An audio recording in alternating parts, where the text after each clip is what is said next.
Well, thank you very much, Klaus, and very special congratulations on your 50th year hosting the annual meeting of the World Economic Forum, a truly amazing achievement. It's an honor to address the distinguished members of this organization for the second time as president. When I spoke at this forum 2 years ago, I told you that we had launched the great American comeback. Today, I'm proud to declare that the United States is in the midst of an economic boom, the likes of which the world has never seen before. We've regained our stride, rediscovered our spirit, and reawakened the powerful machinery of American enterprise. America is thriving, America is flourishing, and yes, America is winning again like never before. Just last week alone, the United States concluded 2 extraordinary trade deals, the agreement with China and the United States, Mexico-Canada agreement, the 2 biggest trade deals ever made. They just happened to get done in the same week. These agreements represent a new model of trade for the 21st century, agreements that are fair, reciprocal, and that prioritize the needs of workers and families. America's economic turnaround has been nothing short of spectacular. When I took office 3 years ago, America's economy was in a rather dismal state. Under the previous administration, nearly 200,000 manufacturing jobs had vanished. Wages were flat or falling. Almost 5 million more Americans had left the labor force than had gotten jobs, and more than 10 million people had been added to the food stamp rolls. The experts predicted a decade of very, very slow growth, or maybe even negative growth, high unemployment and a dwindling workforce, and very much a shrinking middle class. Millions of hardworking, ordinary citizens felt neglected, betrayed, forgotten. They were rapidly losing faith in the system.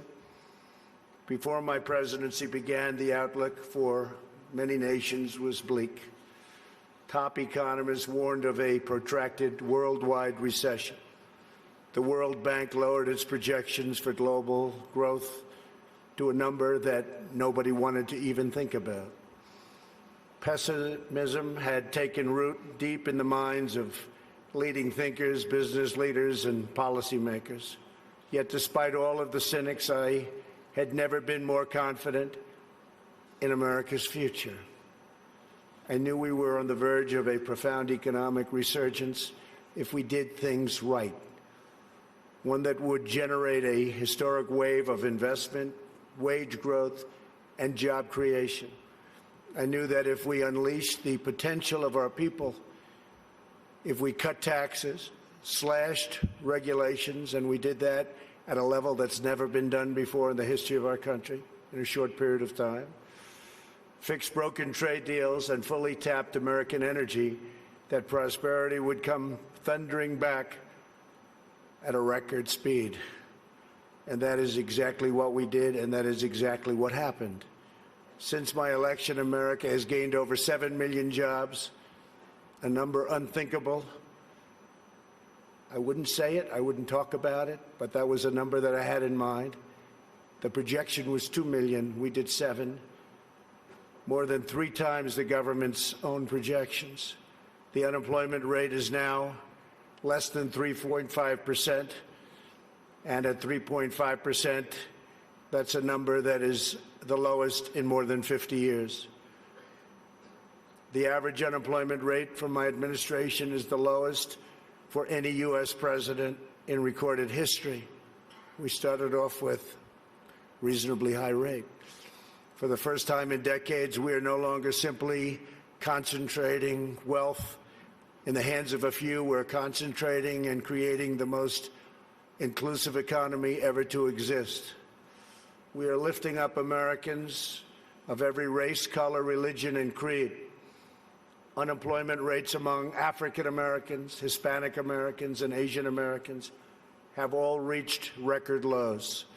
African American youth unemployment has reached the lowest it's ever been in the history of our country. African American poverty has plummeted to the lowest rate ever recorded. The unemployment rate for women reached the lowest level since 1953, and women now comprise a majority of the American workforce. That's for the first time. The unemployment rate for veterans has dropped to a record low. The unemployment rate for disabled Americans has reached an all-time record low. Workers without a high school diploma have achieved the lowest unemployment rate recorded in U.S. history. Wages are rising across the board, and those at the bottom of the income ladder are enjoying the percentage by far largest gains. Workers' wages are now growing faster than management wages. Earnings growth for the bottom 10% is outpacing the top 10%, something that has not happened. Paychecks for high school graduates are rising faster than for college graduates. Young Americans just entering the workforce are also sharing in America's extraordinary prosperity. Since I took office, more than 2 million millennials have gotten jobs, and their wages have grown by nearly 5% annually, a number that was unthinkable. Nobody would have ever thought it was possible 3 years ago. A record number of Americans between the ages of 25 and 34 are now working. In the 8 years before I took office, over 300,000 working-age people left the workforce. In just 3 years in my administration, 3.5 million people have joined the workforce. 10 million people have been lifted off welfare in less than 3 years. Celebrating the dignity of work is a fundamental pillar of our agenda. This is a blue-collar boom. Since my election, the net worth of the bottom half of wage earners has increased by plus 47%, 3 times faster than the increase for the top 1%. Real median household income is at the highest level ever recorded. The American dream is back, bigger, better, and stronger than ever before. No one is benefiting more than America's middle class. We have created 1.2 million manufacturing and construction jobs, a number also unthinkable. After losing 60,000 factories under the previous 2 administrations, hard to believe when you hear 60,000 factories. America has now gained, in a very short period of time, 12,000 new factories under my administration, and the number is going up rapidly.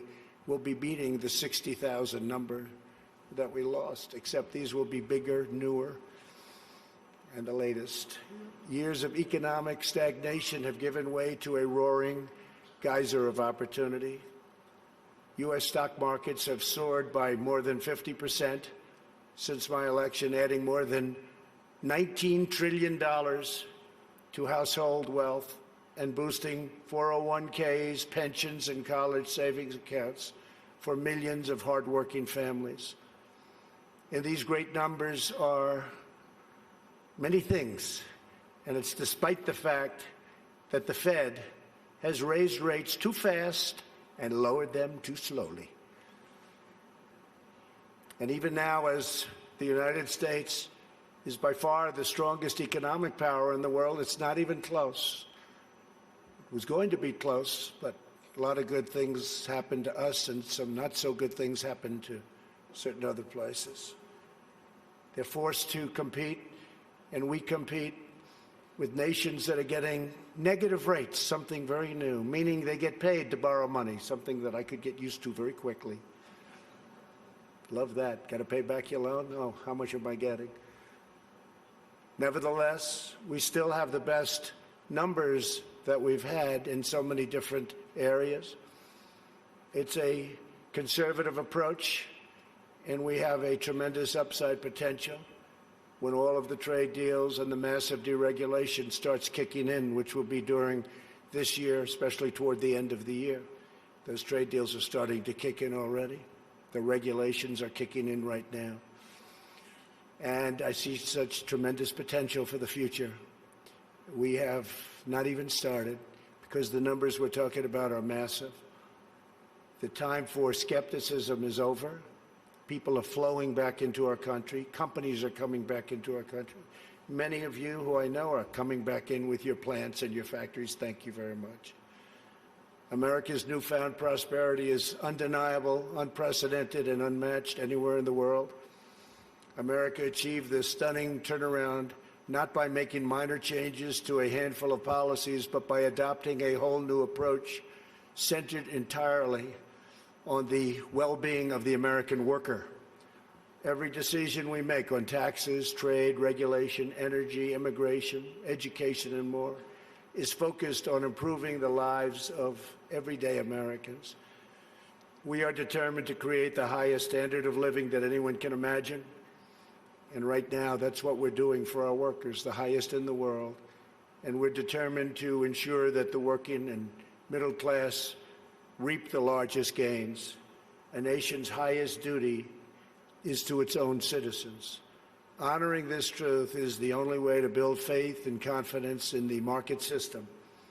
Only when governments put their own citizens first will people be fully invested in their national futures.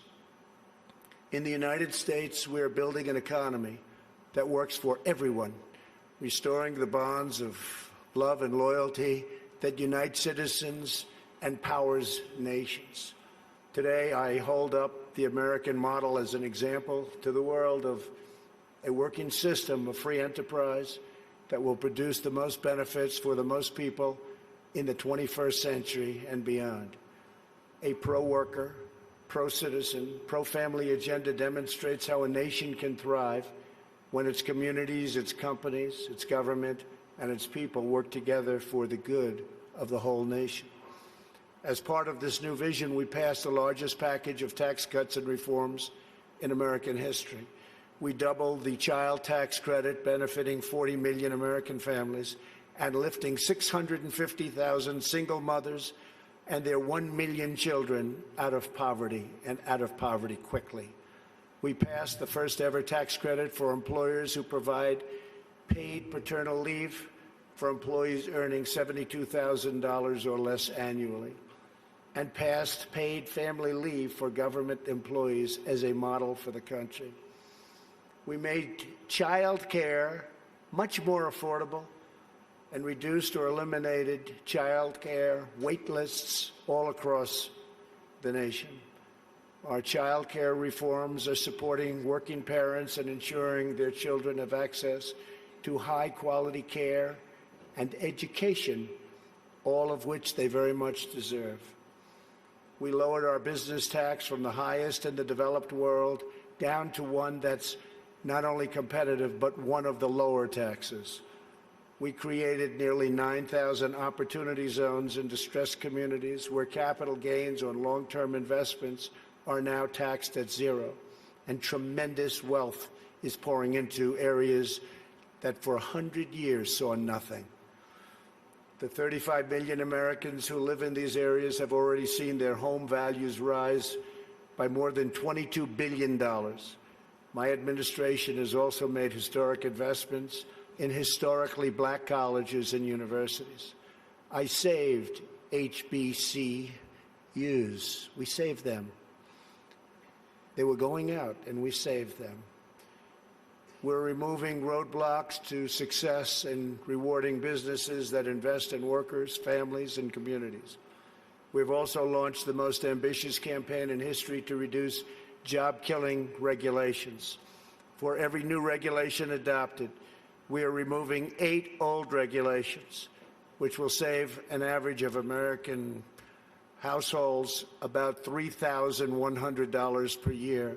It was going to be for every one, we do 2, but we were able to lift that to 8, and we think that's going to go quite a bit higher. We still have a way to go. Today, I urge other nations to follow our example and liberate your citizens from the crushing weight of bureaucracy. With that, you have to run your own countries the way you want. We are also restoring the constitutional rule of law in America, which is essential to our economy our liberty, and our future. And that's why we've appointed over 190 federal judges, a record, to interpret the law as written. 190 federal judges, think of that, and 2 Supreme Court judges. As a result of our efforts, investment is pouring into our country. In the first half of 2019, the United States attracted nearly 1/4 of all foreign direct investment in the world. Think of that. 25% of all foreign investment all over the world came into the United States, and that number is increasing rapidly. To every business looking for a place where they are free to invest, build, thrive, innovate, and succeed, there is no better place on earth than the United States. As a central part of our commitment to building an inclusive society, we established the National Council for the American Worker. We want every citizen, regardless of age or background, to have the cutting-edge skills to compete and succeed in tomorrow's workplace. This includes critical industries like artificial intelligence, quantum computing, and 5G. Under Ivanka's leadership, who's with us today, our pledge to America's workers has become a full-blown national movement with over 400 companies committing to provide new job and training opportunities to already very close to 15 million American students and workers. 15 million. America is making sweeping changes to place workers and their families at the center of our national agenda. Perhaps the most transformative change of all is on trade reform, where we're addressing chronic problems that have been ignored, tolerated, or enabled for decades. Our leaders did nothing about what happened to us on trade.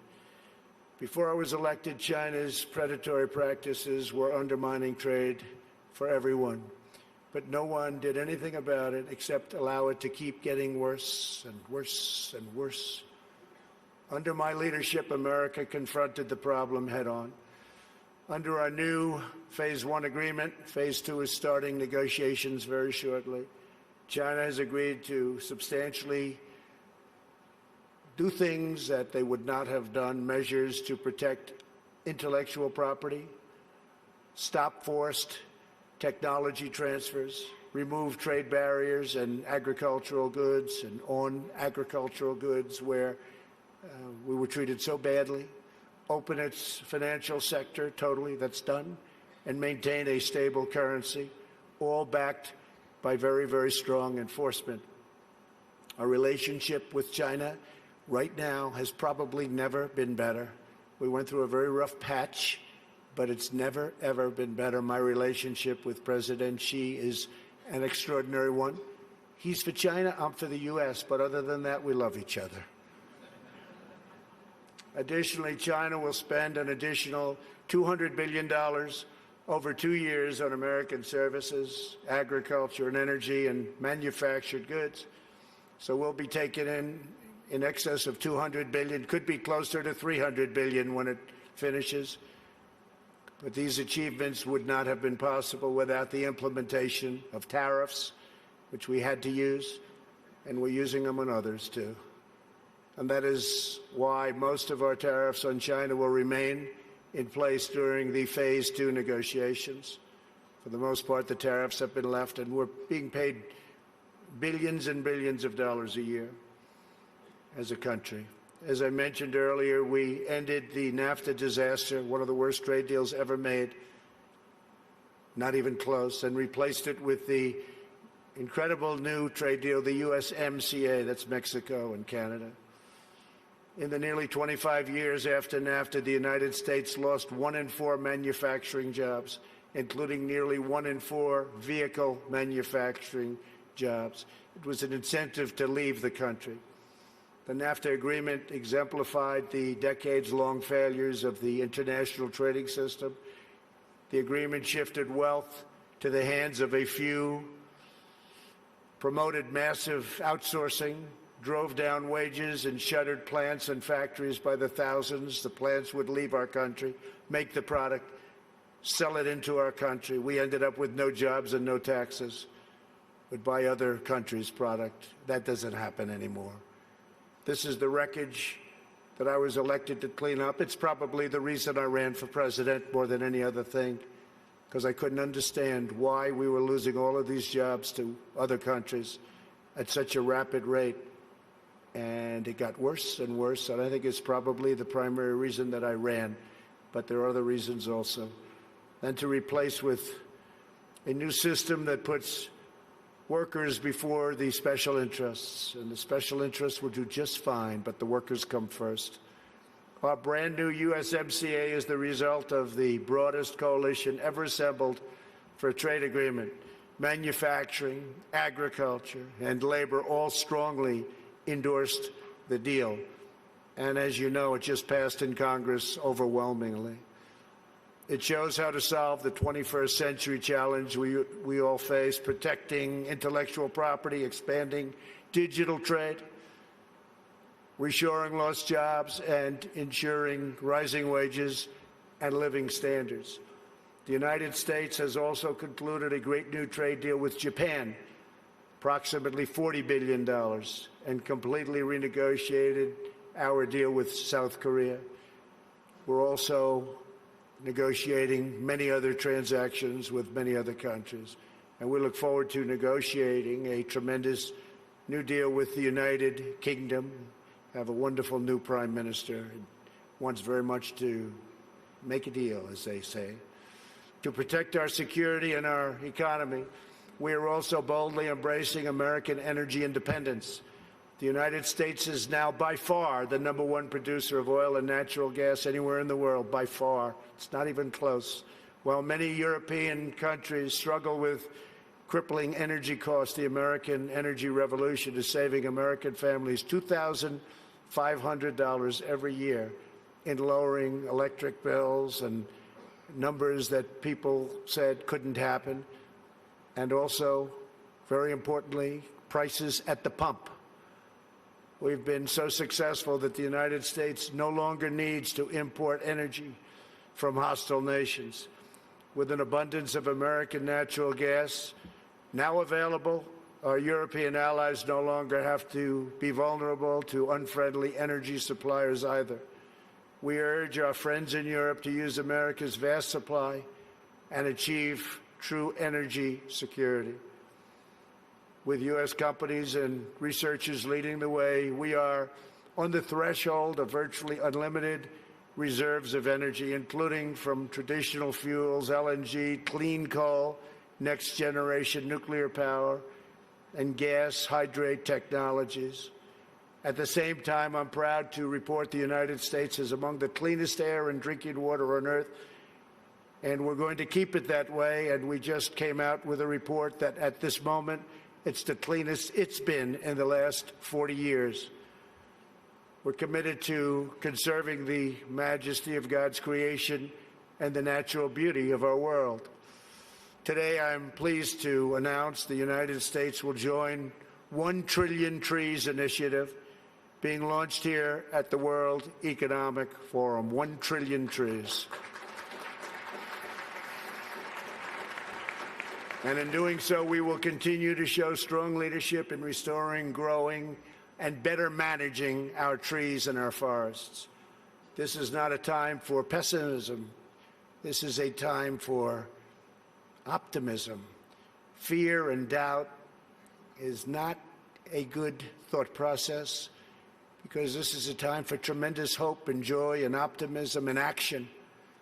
But to embrace the possibilities of tomorrow, we must reject the perennial prophets of doom and their predictions of the apocalypse. They are the heirs of yesterday's foolish fortune tellers, and I have them, and you have them, and we all have them. And they want to see us do badly, but we don't let that happen. They predicted an overpopulation crisis in the 1960s, mass starvation in the 70s, and an end of oil in the 1990s. These alarmists always demand the same thing: absolute power to dominate, transform, and control every aspect of our lives. We will never let radical socialists destroy our economy, wreck our country, or eradicate our liberty. America will always be the proud, strong, and unyielding bastion of freedom. In America, we understand what the pessimists refuse to see, that a growing and vibrant market economy focused on the future lifts the human spirit and excites creativity strong enough to overcome any challenge by far. The great scientific breakthroughs of the 20th century, from penicillin to high-yield wheat to modern transportation and breakthrough vaccines, have lifted living standards and saved billions of lives around the world, and we're continuing to work on things that you'll be hearing about in the near future, that even today, sitting here right now, you wouldn't believe it's possible, that we have found the answers. You'll be hearing about it, but we have found answers to things that people said would not be possible, certainly not in a very short period of time. But the wonders of the last century will pale in comparison to what today's young innovators will achieve, because they are doing things that nobody thought even feasible to begin. We continue to embrace technology, not to shun it.